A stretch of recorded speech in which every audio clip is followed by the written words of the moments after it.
नमस्ते दोस्तों, मैं वगैरह सिंह चैनल में आप लोग को नमस्ते करती हूँ। मैं अच्छी हूँ, आशा करती हूँ आप लोग भी अच्छे होंगे, स्वस्थ होंगे, मस्त होंगे। और मैं आप लोग के सामने एक सोहर का गीत गा रही हूँ। पसंद है तो लाइक कीजिएगा, सब्सक्राइब कीजिएगा। रानी जे पंडित बोलावाली, पलंग पर बैठावाली हो। हे पंडित खोली दिहा तो हमरो पोथिया, तो करम हमरो जाचनु हो। ए पंडित खोली दाना हमरो पोथी पतिया, करम हमरो जाचनु हो। उलटी पलटी पंडित देखले तो कुछ ना बोलाले हो। हे रानी जाहू न ब्रह्मा जी के पास, करम मुहे ज बताई हन, करम मुहे जाचिहनु हो। ए रानी चली जन ब्रह्मा जी के पास, करम मुहे जाचिहन, करम मुहे जाचिहनु हो। एक बाने गाइनी दूसर बनवाया, मारुति सार बनवा हो। ए रानी चली गली ब्रह्मा जी के पास, तो खोली के देखावली, खोली पुथी देखावली हो।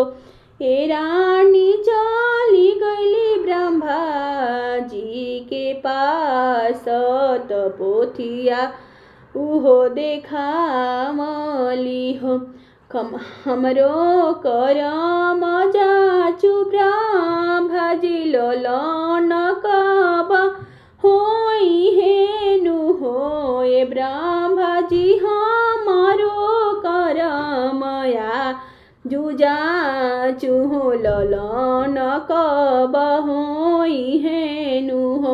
उल्टी पलटी ब्रह्मा देखले तो कुछ न पावले हो। ए रानी तू तबाड़ू करम के ही न हो, ललन नाही होई हेनु हो। ए रानी तू तबाड़ू करम के ही न हो, ललन नाही होई हेनु हो।